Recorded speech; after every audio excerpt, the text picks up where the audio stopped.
selamat bergabung di Rumpi Komunitas. Gimana nih kabarnya? Senang sekali saya Intan dapat berjumpa lagi deh menyapa Mams pada sore kali ini.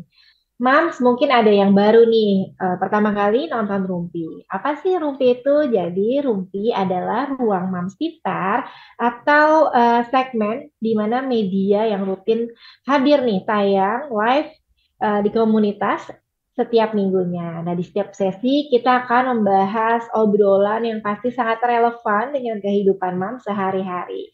Tentunya saya nggak sendirian karena akan ada expert di sini yang akan menjawab pertanyaan-pertanyaan dari Mams. Jadi jangan sungkan ya Mams ya ditanya keluhan atau mungkin pertanyaan-pertanyaan yang selama ini Mams pengen tanyakan tapi belum sempat gitu ya ke expert. Nanti akan saya bacakan dan expertnya akan menjawab. Mams pasti di sini banyak yang lagi hamil dong tentunya kalau dilihat dari judul. Nah, mungkin boleh nih kita saya absen dulu ya. Siapa nih Mams yang lagi hamil?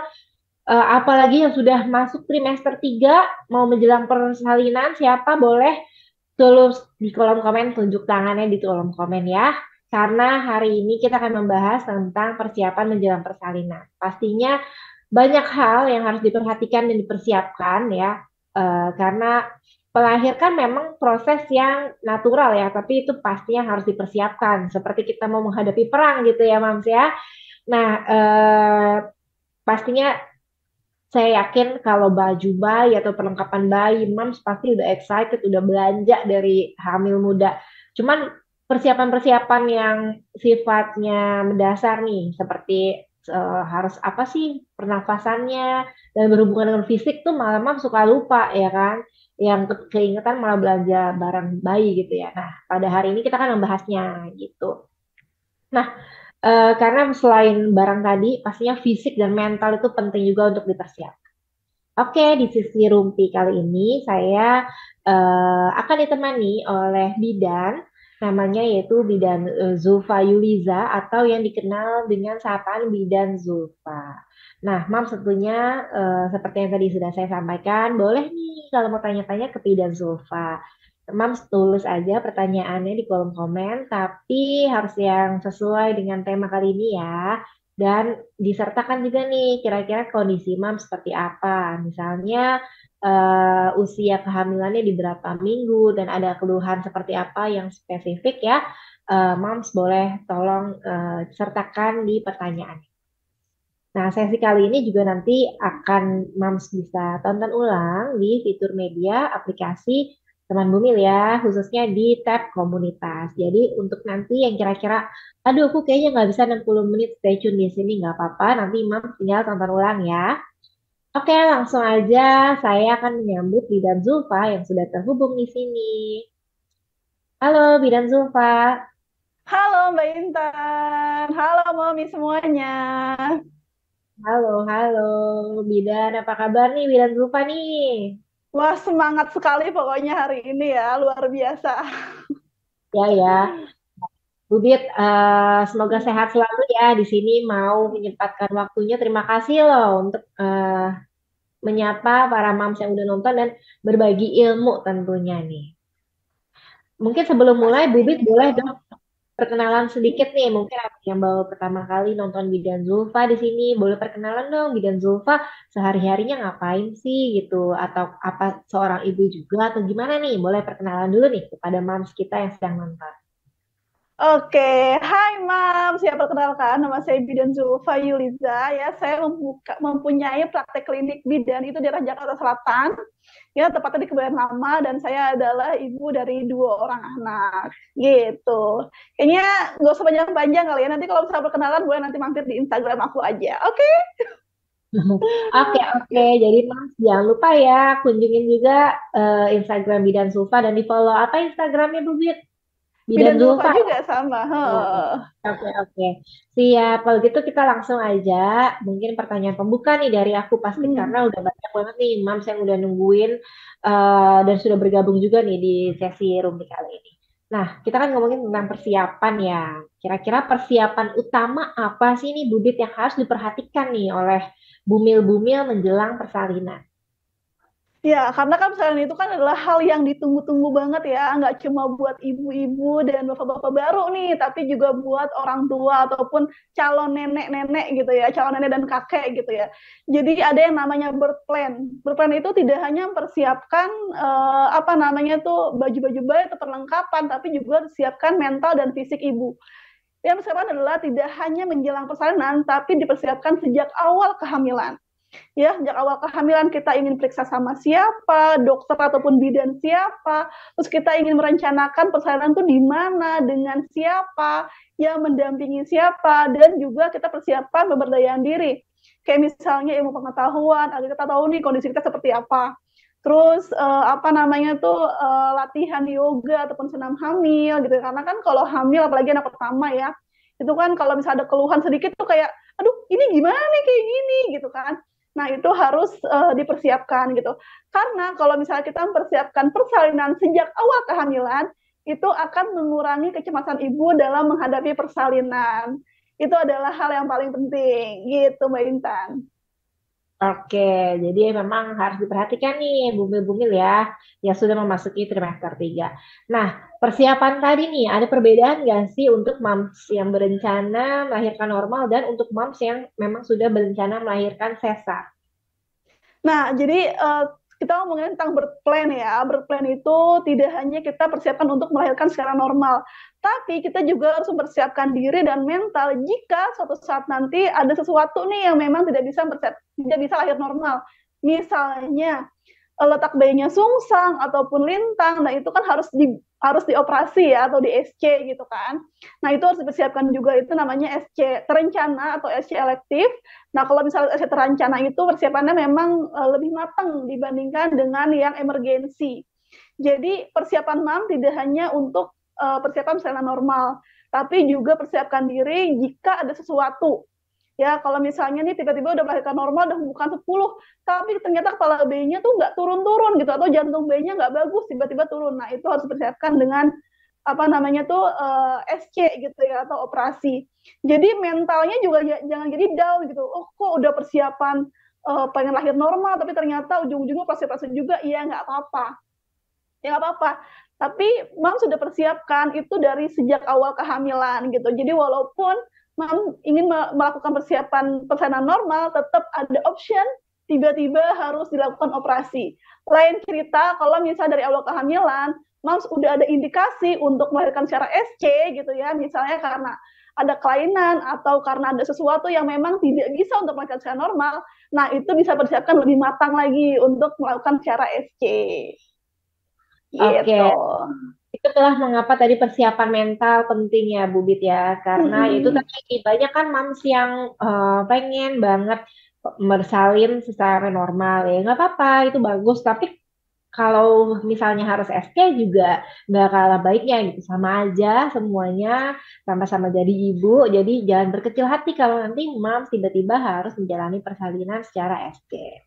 Oke, Betul selanjutnya banget. kita ngomongin yang persalinan normal dulu ya, Bu Bit ya. Nah, Mm-mm. eh, aku sering dengar nih katanya olahraga seperti yoga atau berjalan atau senam hamil itu sangat bermanfaat ya untuk nanti mendukung ketika kita akan bersalin normal. Nah, itu kenapa sih bisa membantu? Itu memang seperti apa gitu?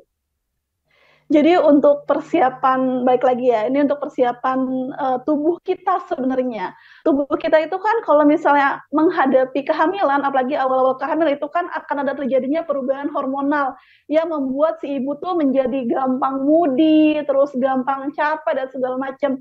Nah, untuk dilakukannya yoga hamil ataupun senam hamil itu akan menstabilkan hormonal kita dan juga akan menstabilkan mood kita gitu. Apalagi kalau awal kehamilan ya kayaknya rasanya tuh pusing mual gitu. Tapi kalau misalnya kita jalan-jalan pagi sama suami atau olahraga bareng sama suami gitu ya, jalan santai, nah itu akan sangat berpengaruh terhadap mood kita gitu loh, mood kita gitu.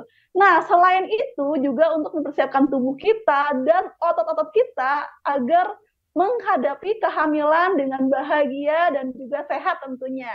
Karena apa? Karena kalau kita berjalan santai ataupun kita latihan yoga itu kan akan memperkuat otot-otot kita ya. Apalagi kalau misalnya hamil kan otot-ototnya kan menegang ya karena harus menyangga rahim nih. gitu. Nah, itu akan membantu mengurangi keluhan-keluhan selama kehamilan, kayak nyeri pinggang, nyeri bagian bawah. Nah, itu akan mengurangi keluhan-keluhan itu jika melakukan senam hamil, yoga, dan segala macam. Jadi itulah gunanya kita lakukan. Oke, baik. Jadi bukan hanya berguna untuk membantu proses persalinan normal, tapi untuk Hmm. menjaga tubuh mams tetap fit ya, apapun nanti cara melahirkannya gitu. Sangat penting untuk dilakukan olahraga karena bumi juga harus bergerak ya. Apalagi nanti menghadapi setelah melahirkan itu sebenarnya the real capek kayaknya ya. Jadi harus Iya. terlatih dulu nih endurance-nya ya kan. Pas hamil kita juga harus tetap bergerak. Oke, nah selanjutnya teknik pernapasan itu kan juga nggak kalah penting ya dalam mempersiapkan persalinan normal. Itu gimana sih cara melatih pernapasan dan kira-kira kita boleh mulai berlatih pernapasan tuh sejak kapan nih baiknya? Jadi kalau misalnya latihan nafas, yaitu sebetulnya kalau dalam yoga prenatal tuh latihan nafas banyak banget ya macamnya, tapi kita fokuskan adalah di nafas perut. Kenapa? Itu akan membantu ibu agar nafas lebih panjang dan dalam.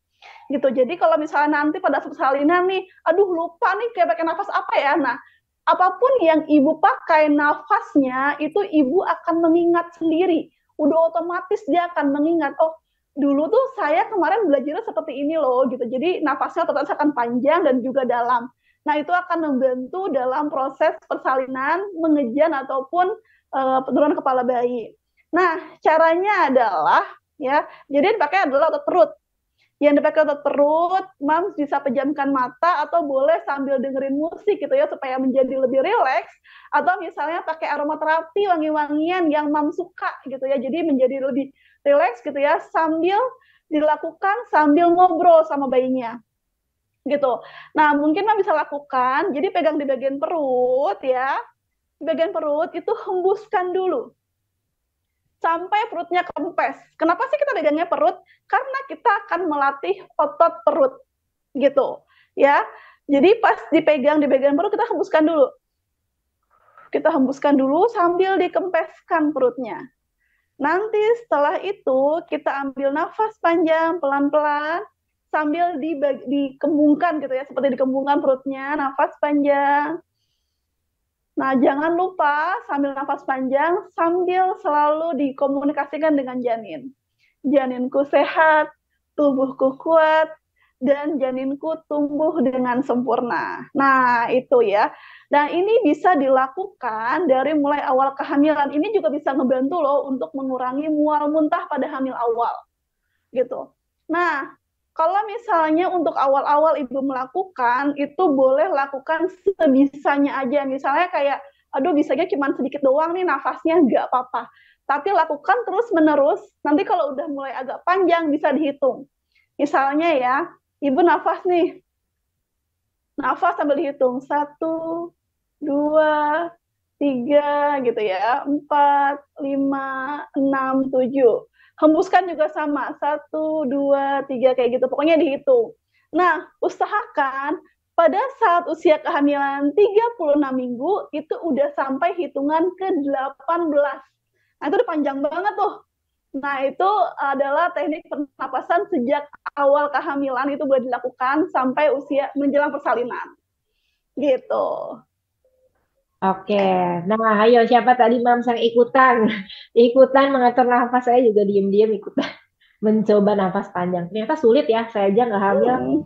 sulit, apalagi bumil ya. Jadi nggak ada salahnya kita latihan sedari dini nih buat mempersiapkan persalinan tadi ya. Oke, selanjutnya saya mau beralih ke pemeriksaan fisik ya. Nah, pemeriksaan apa nih Bu Bit yang perlu dilaksanakan menjelang persalinan? Kalau misalnya untuk pemeriksaan sendiri, sebenarnya itu dia pemeriksaannya sama aja ya dari awal kehamilan sampai dengan trimester akhir gitu. Cuma yang bedakan adalah kalau misalnya sudah 34 minggu ke atas atau 30 minggu ke atas, itu kita bisa lihat nih apakah dia kepala bayinya udah tetap di bagian bawah atau misalnya berat badannya sesuai nggak sama usia kehamilannya. Atau misalnya nih belum sempurna nih, kepala bayinya masih agak miring gitu ya. Nah, apa nih yang mesti dilakukan? Jadi memang pemeriksaan fisik itu dilakukan tidak hanya apa namanya cuma melihat besarnya doang, tapi melihat benar-benar udah sesuai nggak nih sama apa namanya itu kepalanya sama panggulnya udah masuk atau belum gitu. Kayak gitu sih. Dan juga kalau misalnya ada sesuatu gitu ya, misalnya ada pemeriksaan tambahan, nah biasanya dokternya akan menyarankan untuk melakukan uh, lab ulang, pemeriksaan darah ulang gitu ya. Kalau misalnya memang ada sesuatu gitu. Tapi kalau misalnya nggak ada sesuatu sih lanjut aja dan usahakan ya sekali-sekali itu menjelang persalinan boleh dilakukan USG. Gitu Mbak Oke, Intan. oke. Nah, ngomongin tentang ANC nih, kayak saya sering dengar kalau trimester 3 tuh kita harus lebih sering lagi memeriksakan kandungan ya atau melakukan ANC. Nah, seberapa sering sih ANC harus dilakukan jika sudah memasuki trimester 3? Jadi kalau misalnya ANC itu dari WHO itu sendiri kan dia selama kehamilan ya. Selama kehamilan itu dia minimal banget tuh 8 kali. Yaitu 2 kali trimester 1, 2 kali trimester 2, dan 4 kali trimester 3. Tapi biasanya untuk trimester 3 di atas usia 34 minggu itu akan dokter ataupun bidan itu akan membuat si ibu kontrol seminggu sekali. Untuk apa? Untuk mengontrol berat badan janinnya, apakah kepalanya di bagian bawah dan segala macam gitu. Jadi memang jauh lebih sering nih untuk melakukan ANC gitu ya. Terus apa namanya? Dan sekali biasanya di usia 35 atau 36 minggu itu dilakukan USG untuk memastikan semua keadaan janin itu baik-baik saja dan siap untuk melahirkan. Oke, ngomongin soal pemeriksaan nih Bu Bir, itu boleh nggak sih sebenarnya kalau misalnya kita udah masuk trimester 3 nih, masih boleh nggak sih gonta-ganti dokter atau bidan atau tempat kita periksa gitu. Nah, kalau misalkan boleh, itu maksimal di minggu keberapa ya, sampai kita udah sama dia aja nih gitu. Oke, jadi emang untuk cari dokter ataupun bidan ya yang serak di hati itu memang kayak nyari jodoh gitu ya. Kayak nyari jodoh pokoknya cocok-cocokan gitu ya istilahnya ya. Jadi sebenarnya dari TM awal dari tahap satu tuh udah kita tahu nih, oh kira-kira saya cocok dia sama dokter ini atau mau dokter ini kayak gitu atau sama bidan ini gitu kan. Nah, kalau misalnya tiba-tiba pas akhir menjelang akhir kok tiba-tiba saya kurang serak ya sama dokternya atau misalnya dokternya tiba-tiba tuh ada cuti gitu misalnya kayak maaf ya Bu saya tanggal segini atau tanggal segini saya harus cuti panjang gitu kan berarti kan terus dia nggak mau diganti sama dokter lain gitu ya. Nah itu maksimal banget ya sebisa mungkin 37 minggu atau mepet-mepet banget nih 38 minggu masih boleh. Tapi ya Mam harus diceritakan kembali ke dokter yang baru ataupun bidan yang baru kondisi Mam sebelumnya dan kenapa Mam pindah. Jadi dokter atau pembidannya tuh tahu, oh ini ibu tuh kondisi seperti ini loh, oh dia pindah karena ini loh. Jadi dokternya bisa mengkondisikan keadaan ibunya gitu. Dan kalau bisa jangan ada tutup-tutup ini, karena banyak banget nih yang tiba-tiba datang ke klinik saya gitu ya, tiba-tiba datang ke klinik saya udah menjelang persalinan ataupun udah mau lahir, tiba-tiba memang dia diharuskan SC sama dokter sebelumnya gitu kan. Nah, dan ibunya tuh nggak jujur gitu, ada sesuatu. Nah, ini bahaya banget. Bukan cuma bahaya buat kitanya sebagai penolong gitu ya, tapi juga bisa berbahaya buat ibunya gitu. Oke ya, jadi itu sangat penting untuk diperhatikan juga ya. Kalau boleh sharing nih, kemarin juga saya ada sempat ngobrol-ngobrol sama bidan ya, sama bidan-bidan banyak nih. Sekarang tuh ternyata juga lagi tinggi loh angka penyakit jantung yang dialami oleh bumil ya, pasca bersalin atau pas persalinan gitu ya. Jadi karena mungkin ibunya jarang melakukan ANC, tiba-tiba udah langsung aja gitu bersalin gitu datang datang bersalin kan sebenarnya ada hal-hal yang perlu dipersiapkan gitu tapi karena mereka nggak pernah melakukan ANC jadi bidannya nggak tahu gitu yang ada bidannya ikutan sakit jantung ngadapin Bener pasien banget. gitu ya kan. Nah, itu juga nggak baik ya, Mams ya. Jadi, ANC tadi itu sangat penting dilakukan dan kalau memang ada kondisi-kondisi tertentu dan Mams harus pindah ke bidan atau ke dokter atau fasilitas lain, harus jujur, harus tersampaikan semua informasi yang ada gitu. Jadi untuk memudahkan semuanya sih, untuk penolongnya dan juga untuk pastinya Mams dan bayinya juga gitu. Bener Oke. banget. Ya, selanjutnya nih, salah satu yang paling sering diwanti-wanti adalah tekanan darah ya saat menjelang persalinan. Nah, gimana sih Bubit tipsnya supaya menjaga tekanan darah agar tetap stabil nih? Nah, memang ini adalah salah satu hal yang banyak terjadi ya. Biasanya usia 5 bulan ke atas nih, itu banyak terjadi hal ini gitu. Nah, kita harus bedakan antara hipertensi gestasional ya, hipertensi dalam kehamilan, atau dia preeklamsi atau keracunan dalam kehamilan. Nah, kalau misalnya dia hanya hipertensi dalam kehamilan, itu sebetulnya bisa dikurangin dengan makan makanan yang bergizi gitu ya. Kalau bisa kurangin deh micin-micinan gitu ya. Kalau sekarang banyak banget deh pokoknya cemilan apapun, makan apapun tuh pakainya micin gitu ya. Nah, itu kurangin kalau bisa. Nah, olahraga teratur, nah itu bisa banget tuh kayak tadi ya, jalan pagi, yoga, atau senam santai gitu ya. Nah, itu bisa untuk mengurangi terjadinya tekanan darah tinggi. Tapi kalau misalnya darah tinggi disertai dengan protein urinnya positif, kaki dan tangannya bengkak, atau ada keluhan lain kayak kepala ibunya nyeri terus-terusan atau pandangan kabur, nah itu harus diwaspadai, itu terjadinya keracunan dalam kehamilan ataupun preeklamsi. Nah, kalau udah kayak gitu harus ditangani dengan baik. Jangan sampai terjadi komplikasi pada ibu gitu. Jadi kalau misalnya ada hipertensi, nah itu biasanya dokter ataupun bidan itu akan membuat si ibunya tuh untuk kontrol lebih sering. Yang biasanya harusnya 2 minggu sekali ataupun 3 minggu sekali, itu bisa seminggu sekali untuk dikontrol. Seperti itu. Sambil juga dikontrol untuk makanannya, olahraganya, dan juga istirahat cukup. Kayak gitu sih. Oke. Nah, selanjutnya selain tekanan darah juga yang paling banyak dialami khususnya ibu-ibu di Indonesia adalah anemia nih. Kalau saya nggak salah ya, angkanya masih tinggi lah ya, Hmm.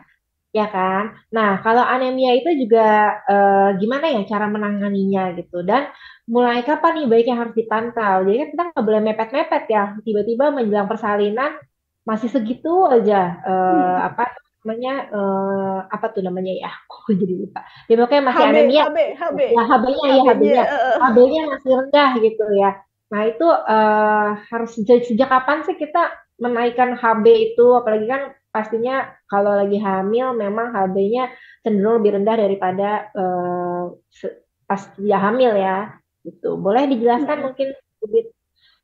Ya, anemia juga adalah salah satu yang paling sering terjadi pada ibu hamil gitu ya. Yang pertama kadang-kadang ibu hamil tuh males nih minum vitamin gitu kan karena aduh vitamin hamil kok mual ya atau gede-gede ya atau minum vitamin sambil minum teh gitu. Nah, itu juga eh, pengaruhnya lumayan tuh untuk terjadinya anemia gitu ya karena penyerapannya tidak sempurna. Jadi kalau misal untuk awal kehamilan biasanya itu ibu hamil akan diperiksakan seluruhnya, uh, cek darah, pokoknya cek darah seluruhnya sama urin. Kalau misalnya dari situ udah mulai ketahuan, oh ibu udah mulai kurang nih. Nah itu biasanya sebulan kemudian, ada sebulan atau 2 bulan kemudian itu akan diberikan vitamin dulu penambah darah bisa 1 kali dosis atau 2 kali dosis tergantung keadaannya nanti dikontrol kembali. Nah, kalau misalnya di bawah 12 minggu nggak ada masalah nih. Bagus-bagus aja HB-nya, semuanya bagus-bagus aja. Nah, kita bisa cek ulang di usia kehamilan 28 minggu. Kenapa?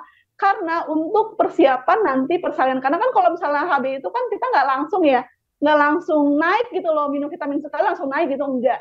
Tapi dikontrol 1 atau 2 bulan sekali gitu untuk melihat apakah HB-nya naik apa enggak.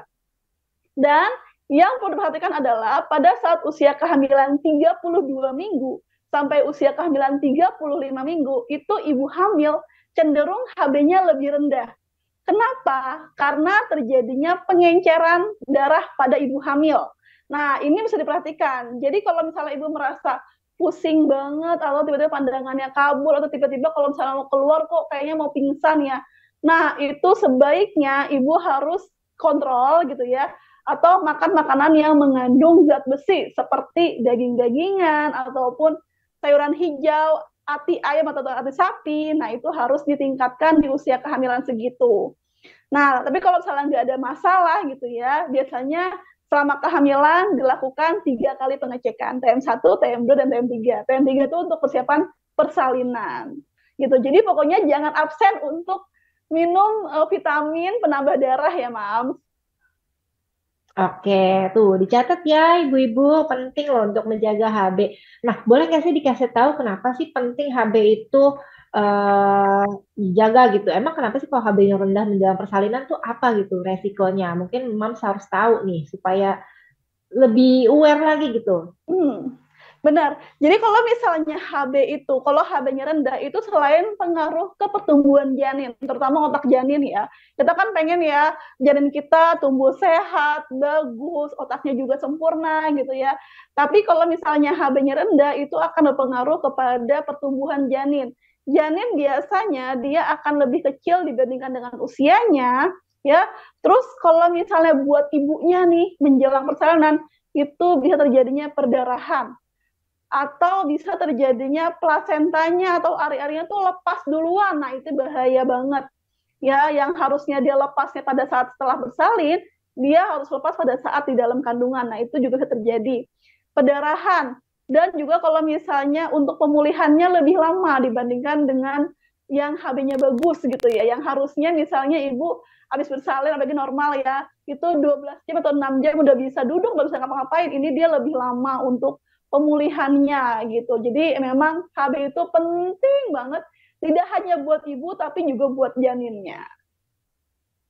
Oke, baik ya, Mams ya, mohon dijaga HB-nya ya. Nah, itu tadi mungkin hikmahnya nih, hamil itu banyak yang bilang orang hamil itu seperti orang sakit, padahal enggak ya. Bumi itu sehat, tapi kita diberi nih kesempatan ya, mungkin sama Allah 9 sampai 10 bulan itu untuk menjaga kesehatan lebih ekstra lagi nih. Mungkin waktu sebelum hamil kita lebih sembrono, lebih sembarangan, lebih nggak mikirin lifestyle kita ya. Nah, pas hamil dikasih kesempatan untuk ya sekali-sekali lalu hidup sehat gitu, jaga semua nutrisi, jaga semua asupan. Nah, mungkin Mams bisa ambil hikmahnya seperti itu. Jadi hamil itu bukannya seperti orang sakit, justru itu kondisi di mana Mams lagi sehat-sehatnya harusnya karena menjaga lifestyle tadi ya. Oke deh. Nah, selanjutnya nih, Bu Bit ini juga nggak kalah eh, sering ditanyakan ya oleh bumil-bumil. Kalau memastikan posisi janin atau jumlah air ketuban atau berat badan janin, nah itu di minggu keberapa sih yang benar-benar kita harus make sure semua itu udah all good, udah bagus. Oke, untuk posisi janin, air ketuban gitu ya, itu usia 34 minggu udah bisa kita lakukan. Tapi ya, kalau misalnya mepet banget ya, 36 minggu deh maksimal gitu. Untuk apa sih kita masih ada 1 atau 2 minggu untuk mempersiapkan persalinan. Jadi kalau misalnya tiba-tiba bayinya posisinya kurang optimal nih, kepala bayinya sih di bawah ya, tapi kok kayaknya agak miring gitu misalnya gitu ya. Nah, itu kita bisa lakukan gerakan-gerakan, boleh pakai gimbal ataupun gerakan-gerakan yoga yang bisa membantu kepala janin itu optimal gitu. Nah, terus kalau misalnya juga air ketuban, itu juga bisa dilihat dari usia kehamilan 34 minggu atau maksimal banget 36 minggu. Jika misalnya 34 minggu atau 35 minggu, kok agak kurang ya air ketubannya gitu, agak sedikit nih. Nah, itu biasanya dokter akan mengarahkan, misalnya ibunya harus banyak minum apa atau harus banyak makan apa gitu supaya air ketubannya balik lagi. Nanti dievaluasi ulang di usia 36 minggu. Kalau misalnya mepet banget, saya baru ketahuan 36 minggu nih, Ubit, kok ketubannya berkurang ya, gimana? Nah, biasanya dokternya akan memberikan arahan gitu ya, minum banyak dulu Bu, sekitar sehari misalnya 2 liter gitu ya. Nanti kita akan evaluasi ulang seminggu lagi. Jadi memang 36 minggu itu udah paling maksimal banget untuk bisa kita spare waktu gitu ya, menjelang persalinan 37 minggu, 38 minggu masih bisa lah kita kejar untuk posisi janin, untuk air ketuban supaya lebih bagus, kayak gitu. Jadi memang maksimal banget pokoknya di usia 36 minggu deh. Oke, Bubit boleh nggak sih kita breakdown satu-satu nih tadi yang aku tanyain Hmm. ya soal posisi janin, air ketuban, dan berat badan janin ya. Nah yang pertama tadi mungkin agak disinggung sedikit nih sama Bubit soal posisi janin ya. Nah posisi janin itu benar gak sih katanya kalau mau melahirkan normal itu posisi janin di usia di usia kehamilan berapa minggu tertentu tuh udah harus masuk panggul atau turun gitu. Apakah sebenarnya nggak apa-apa gitu udah di usia 38 minggu ke atas tapi bayinya janinnya masih di atas tuh masih ada peluang nggak sih untuk kita melahirkan secara normal? Oke, jadi kalau misalnya menurut teori itu anak pertama usahakan 36 minggu atau 37 minggu maksimal itu kepala sudah masuk. Ya, kepala sudah masuk. Gimana sih taunya gitu ya? Kalau selain hasil pemeriksaan, kalau taunya dari ibunya sendiri nih ya. Dari ibunya sendiri biasanya ibunya lebih sering kencing, lebih sering nyeri di bagian bawah, terus apa namanya tuh lebih berat di bagian bawah. Nah, itu biasanya ibu sudah mulai tanda-tanda masuk kepala janin gitu ya. Tapi kalau misalnya anak kedua atau lebih, itu biasanya masuk kepala janin pada saat kontraksi teratur. Walaupun nggak banyak juga banyak juga ibu hamil anak kedua atau lebih itu mengalami masuk kepala janin itu pada saat usia ke-36 minggu. Tapi jangan khawatir ya, kalau misalnya usia kehamilan 36 minggu nih, terutama buat anak pertama, kalau misalnya kepalanya belum masuk, gimana nih, nanti takut dioperasi misalnya gitu ya. Nah, Mams masih punya banyak waktu gitu ya untuk mengoptimalkan kepala janin. Gimana caranya? Yaitu tadi dengan latihan yoga, dengan bantuan gimbal gitu ya untuk masukkan kepala janin. Karena tidak sedikit ibu hamil anak pertama yang kepalanya masuk ke panggul itu pada saat kontraksi teratur gitu. Jadi pas saat kontraksi teratur itu kepalanya mulai deh masuk masuk gitu ya. Nah, jadi walaupun misalnya 36 minggu kepalanya masih nyangkut gitu ya, masih di atas gitu ya. Tapi kepalanya di bawah gitu kan. Tapi belum masuk ke panggul gitu, bukan sungsang ataupun bukan lintang. Kepala di bagian bawah tapi belum masuk nih. Nah, itu Bunda masih bisa melakukan aktivitas-aktivitas yang bisa membantu untuk menurunkan kepala janin. Pokoknya intinya adalah ikhtiar semaksimal mungkin. Gitu. Tapi kalau misalnya sampai akhir udah mules ternyata kepala janinnya nggak masuk-masuk juga, nah ya sudah. Berarti memang ada sesuatu nih, apakah panggulnya kecil atau kepala bayinya lebih besar dibandingkan panggulnya gitu.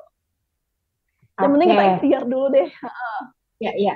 Nah, kalau itu kan tadi sebenarnya posisi kepalanya udah di bawah tapi belum masuk ke jalan lahir atau belum masuk panggul. Nah, kalau sungsang gimana nih Bu Biet? Boleh nggak sih Nah, kita berupaya supaya eh kepalanya itu jadi berputar ke bawah? Itu boleh nggak sih? Atau ada nggak sih upaya-upaya yang bisa merubah posisi sungsang tadi?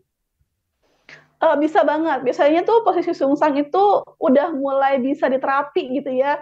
Itu di atas usia kehamilan 28 minggu. Nah, kalau misalnya dokternya bilang, Bu, ini kayaknya kepala janinnya masih di atas deh, bawahnya sungsang gitu ya. Mam bisa melakukan gerakan-gerakan yang bisa memungkinkan untuk kepala bayinya muter gitu. Seperti gerakan kniches. Kniches tuh kayak apa ya? Pokoknya ibunya sujud, sujud seperti biasa, tapi kalau sujud itu kan kita cuma jelata doang yang nempel ya. Tapi ini wajah ya, pipi dan juga dada itu usahakan nempel ke tempat tidur gitu. Lakukan sebisa mungkin, maksudnya sebisanya aja, jangan dipaksakan. Kalau misalnya bisa 1 menit gitu, nanti ditambah lagi. Misalnya, oh lebih sering nih gitu kan untuk merubah posisi kepala janin dengan catat ya Mam, namanya adalah posisi kniches gitu. Terus yang kedua adalah posisi FLI, forward lobe inversion. Jadi kalau misalnya sama posisinya kayak tadi, cuman kakinya lebih tinggi. Nah, ini harus didampingi oleh suami ataupun pendamping. Pokoknya ibunya nggak boleh sendirian. Kenapa? Takut jatuh gitu ya. Dan ya pokoknya yang paling aman adalah melakukan posisi kniches.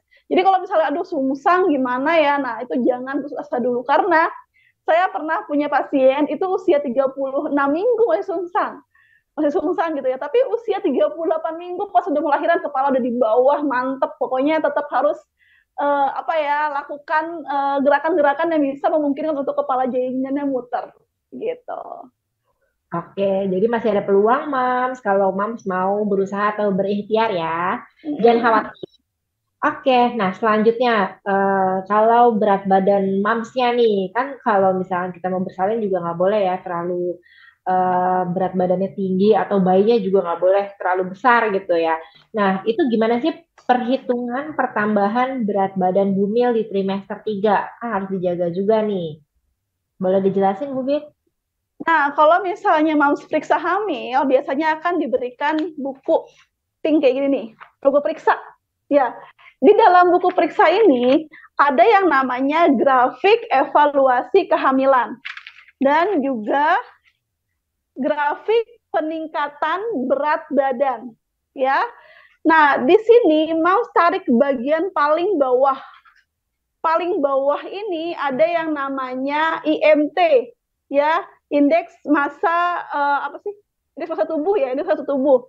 Nah, Mams bisa lihat sebelum kehamilan tuh beratnya berapa kilo. Kalau misalnya beratnya 60 kilo, misalnya nanti dihitung tuh indeks massa tubuhnya berapa.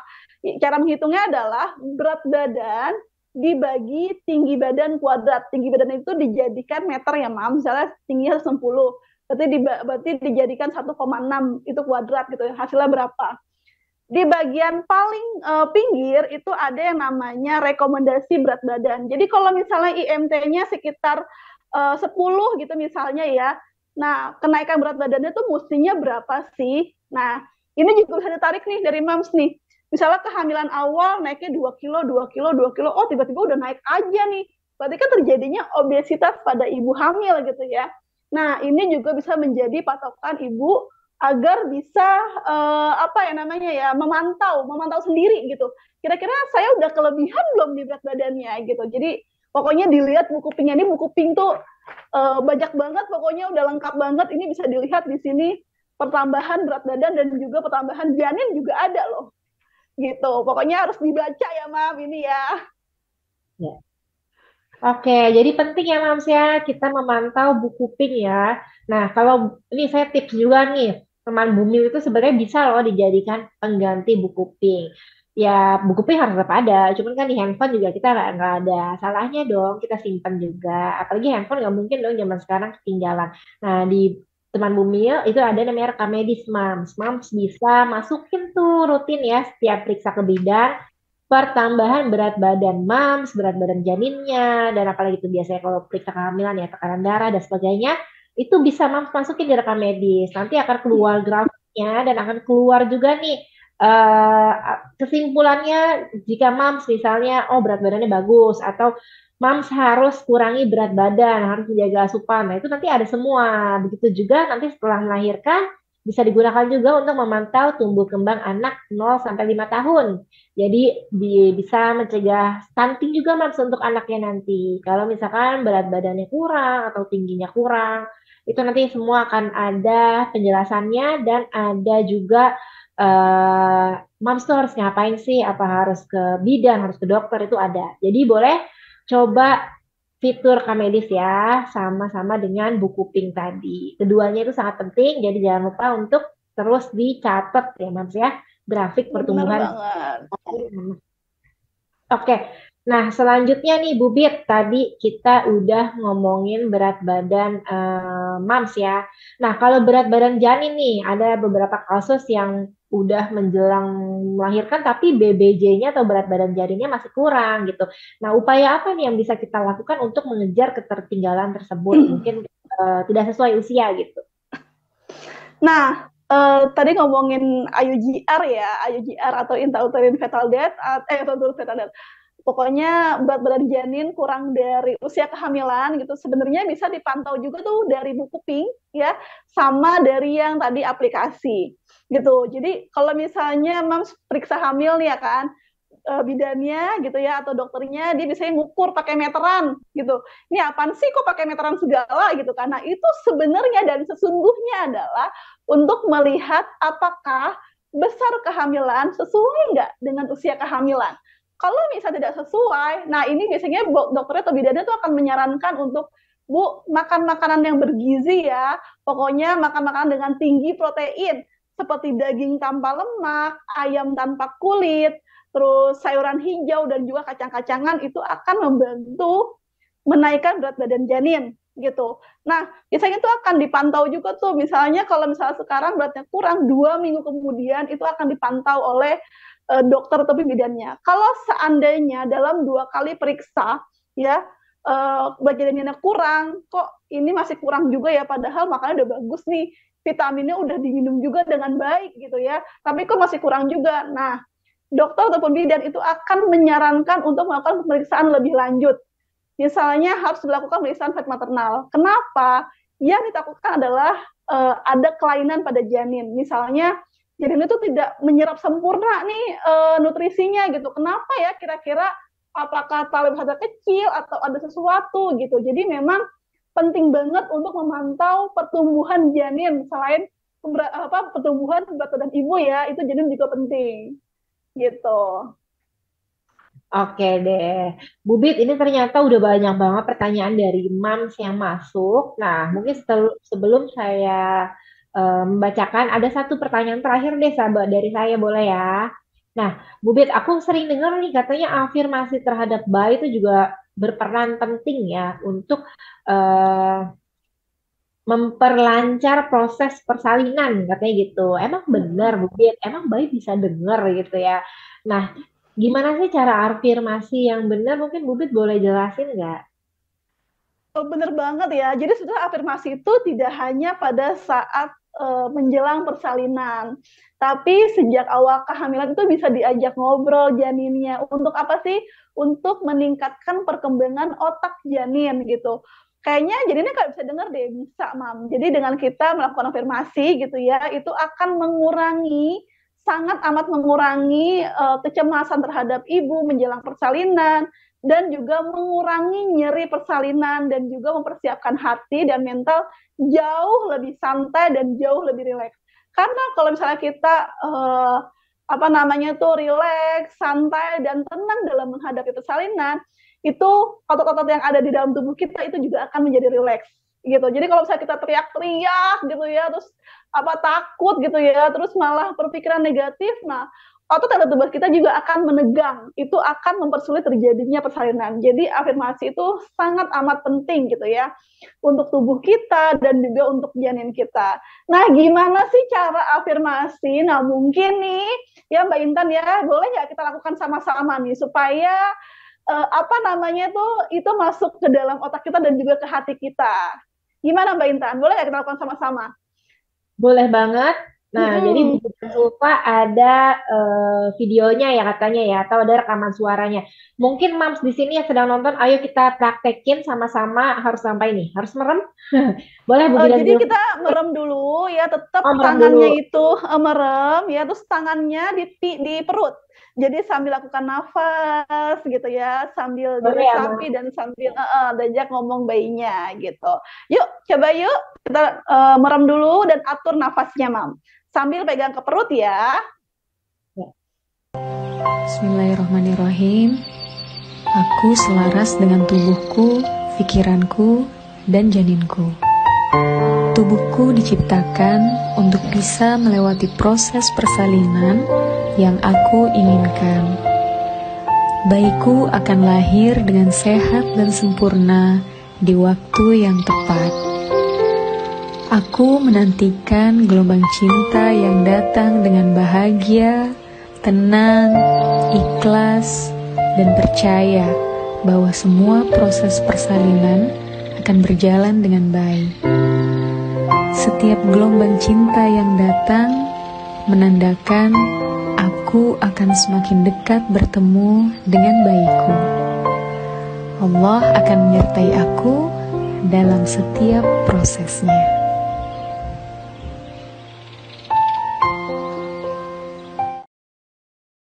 Gimana, Mam?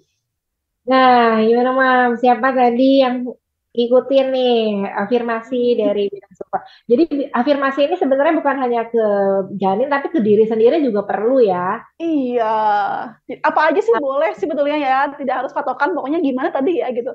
Apapun boleh, yang penting kita masukkan sesuatu hal yang positif dalam tubuh kita dan juga janin kita, Ya, gitu. dengan bahasa mam sendiri gitu misalnya boleh. Boleh banget. Oke, ya. Bu Bida nih sudah banyak kan pertanyaan yang masuk. Mungkin boleh ya aku langsung bacakan aja. Yang pertama ada dari Mams Lania, Bubit, saya usia kehamilan 33 minggu, kepala sudah di bawah nih, tapi belum lurus dengan jalan lahir. Kemarin di USG masih di bawah sebelah kanan gitu. Nah, kalau usia 33 minggu masih bisa muter nggak bayinya? Oke, Mam, tadi Mam siapa ya namanya saya lupa. Lania, Lania. Oh iya, jadi Mam, usia 33 minggu itu untuk menuju persalinan itu masih panjang waktunya. Jadi Mam, itu kok kalau berarti kan agak kepalanya di bawah tapi agak miring, namanya oblik ya, namanya oblik gitu, oblik sedikit gitu. Nah, itu bisa banget ya melakukan gerakan-gerakan agar bisa mengoptimalkan kepala janin.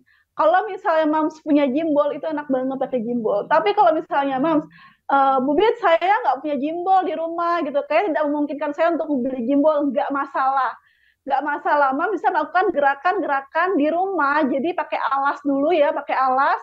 Kalau bisa di bawah gitu ya, di lantai tapi pakai alas gitu supaya tidak dingin. Di alas Mam bisa menggerakkan pinggulnya gitu ya ke arah apa ya, badannya searah dengan jarum jam. Nah, kayak gini. Terus nanti balik lagi, hitung sampai 8. Lalu gerakan ke depan dan ke belakang, dan itu adalah untuk mengoptimalkan kepala janin. Jadi, Mams jangan pesimis dulu ataupun jangan menyerah dulu gitu ya, karena masih panjang untuk menuju persalinan. Dan kalau misalnya untuk muter ke atas lagi, misalnya jadi sungsang gitu ya, itu kemungkinan kecil, bisa, tapi kecil kemungkinannya. Tapi kalau misalnya dia melintang itu bisa. Kalau misalnya ibunya tidak melakukan gerakan-gerakan yang mengoptimalkan kepala janin dan juga panggul gitu ya. Jadi usahakan mumpung masih usia 33 minggu itu masih bisa diusahakan banget agar kepalanya optimal gitu, Mam. Oke. Tapi sebenarnya usia 33 minggu tuh bayi tuh masih bisa muter-muter ya. Misalnya di bawah, sekarang udah di bawah, besok besok tiba-tiba di atas lagi tuh masih bisa nggak sih, Bubit? Masih bisa muter-muter dia, masih bisa banget. Tapi kalau misalnya pastinya lintang ya, itu masih bisa banget. Makanya usahakan mumpung udah di bawah kepalanya walaupun agak miring, nah kita usahakan supaya kepala janinnya jangan naik ke atas gitu. Nah itu yang agak sulit kalau udah ke atas tuh muterinnya agak PR ya sebenarnya. Oke, oke. Ini soalnya banyak beberapa mams yang bertanya serupa nih, seperti tadi ya, ada mams Istiana juga nih, katanya udah masuk 34 minggu, udah di bawah, tapi takut deh muter lagi ke atas gitu katanya. Jadi mungkin tadi bisa dicoba yang Bubit sudah jelaskan tadi ya. Oke, nah selanjutnya Bubit boleh gak nih, katanya tips dong Bubit supaya melahirkan mini merobekan. Untuk melakukan perobekan itu kan dia melenturkan otot panggul dan juga otot perineum. Perineum itu yang di bagian bawah ya, yang biasanya terjadi robekan. Nah, untuk melakukan hal itu ya, untuk melenturkan otot panggul. Kenapa sih untuk otot panggul? Karena kan kepala janin itu dia lewatnya tuh nggak langsung begini, tapi dia melewati beberapa pintu ya, kayak miring dulu kanan kiri gitu ya, baru dia nunduk dan keluar gitu. Nah, kalau misalnya otot panggulnya juga tidak lentur gitu ya, nah itu bisa terjadinya robekan lebih panjang, lebih banyak gitu. Nah, gimana caranya? Balik lagi ya, latihan untuk mengoptimalkan panggul, latihan yoga, senam hamil, nggak mesti harus datang, Mam. Tapi Mam bisa lakukan sendiri di rumah ya, dengan menyontek di YouTube ataupun aplikasi-aplikasi yang sudah ada gitu ya. Nah, sekarang banyak banget kok aplikasi-aplikasi yang udah ada gerakan-gerakan untuk yoga gitu ya. Terus usahakan kalau bisa gitu ya, itu lakukan pijat perineum. Pijat perineum itu tidak bisa dilakukan sendiri ya, Mam. Itu dilakukan bersama dengan suami ataupun terapis. Kalau bisa sama suami juga boleh, Mam. Misalnya kayak pijat perineum nih, ini kan perineum ya supaya dia lentur gitu ya. Nah, yang perlu dipersiapkan adalah oil dan juga air hangat dan juga waslap gitu. Nah, ini bisa dilakukan dengan pijatan perineum. Kayak misalnya dilakukan di bagian perineum dulu nih, dipijat dari sini ke sini, dari kanan ke kiri.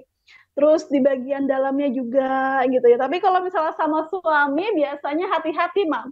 Biasanya ada tambahan tuh ya. Ada adegan tambahan biasanya kalau sama suami. Jadi boleh banget. Pokoknya kalau misalnya untuk melakukan vegetarianium itu bisa dilakukan dari mulai usia kehamilan 36 minggu ya. Dan itu seminggu sekali dan ditingkatkan di usia 37 minggu. 37 minggu boleh seminggu 2 kali. Dan kalau misalnya belum lahir di usia 38 minggu boleh 3 kali seminggu gitu. Jadi itu bisa juga untuk merangsang terjadinya kontraksi dan juga melenturkan perineum. Dan yang pastinya harus latihan nafas agar kepala janinnya itu turunnya dengan sleigh gitu ya. Kalau sudah dengan sleigh itu minim banget deh robekan gitu. Oke, oke. Bu Bit, tadi aku nemu pertanyaan yang kira-kira masih berhubungan nih tentang cara ngeden. Mana ya? Coba saya cari dulu. Oh iya, dari MAMS Delima ya. Bagaimana sih durasi ngeden saat kontraksi dan pernapasan yang baik nih? Pernafasan yang baik itu sebetulnya adalah lama dan dalam, ya, lama dan dalam. Bunda-bunda yang memang tidak pernah melakukan latihan nafas itu biasanya nafasnya pendek-pendek tuh. Jadi saat kontraksi dia mulai panik, aduh kontraksi nih mau datang lagi nih gitu ya, ini ngedennya gimana gitu, bisa udah mulai panik tuh. Makanya disarankan latihan nafas dari sebelum persalinan gitu ya, itu berguna banget. Sekarang banyak banget teknik untuk mengejan. Boleh ngeden, boleh cuman pakai nafas doang gitu ya, pakai hembusan nafas gitu. Tapi semua ada tekniknya masing-masing. Bukan bidannya yang jago, tapi bundanya juga yang harus memberdayakan diri gitu. Nah, untuk posisi meneran itu banyak banget posisinya sebenarnya. Bisa dengan apa namanya tuh setengah duduk, atau misalnya bunda mau duduk juga bisa, atau jongkok, pokoknya banyak banget posisi-posisi untuk meneran. Jadi sebenarnya pada saat persalinan gitu ya, bunda tuh diberi kebebasan, tapi tergantung tempatnya ya. Saya nggak bisa bilang semuanya. Diberi kebebasan untuk memposisikan diri saat meneran. Dan untuk menerannya itu pada saat kontraksinya, pada saat di puncak kontraksi. Jadi kalau udah mulai kontraksi nih, ya udah mulai sakit-sakit nih gitu kan, udah mulai sakit-sakit, nah itu bunda langsung nafas panjang. Jadi simpan nafasnya, nafas panjang. Pada saat meneran, pada saat udah puncak gitu. Gitu, gigi temu gigi, atau pokoknya kalau usahakan jangan bersuara gitu. Kalau misalnya motif juga bisa gitu, kayak gitu. Pokoknya intinya adalah untuk mempersiapkan meneran itu dipersiapkannya nggak pada saat persalinan, tapi pada saat sebelum persalinan, agar nggak bingung nih pada saat nanti menghadapi persalinan gitu, Mam. Iya, iya, iya. Harus dipersiapkan sebelum persalinan. Udah disiapin aja kadang suka ngeblank ya. Apalagi kalau saat itu juga dipraktekin tuh pasti lebih bingung lagi. Jadi ada baiknya Mams sering-sering dipraktekin karena udah sering aja ada masih ngeblank-ngeblank tapi at least udah pernah gitu ya. Jadi kalaupun ngeblank, nah mungkin ajak suaminya juga ya. Suaminya juga ikutan belajar. Jadi pas Mamsnya ngeblank, suaminya bisa praktekin juga gitu. Benar. Oke, oke. Nah, selanjutnya kita masih ada waktu untuk bacain pertanyaan dari Mam. Selanjutnya ada masih dari Mams Istiana tadi ya, yang soal olahraga untuk membalikan atau untuk membuat kepala bayi di bawah. Nah, untuk olahraga di trimester 3 berapa kali sih, Bu Bit? Apakah tetap 150 menit per minggu katanya? Oh, untuk semester 3, kalau untuk semester 3 untuk menjelang persalinan berarti ya, untuk persiapkan persalinan, itu sebenarnya sekuat mam aja. Karena kenapa? Apa namanya tuh, karena kehamilan semakin besar gitu ya, mams juga lebih mudah capek gitu.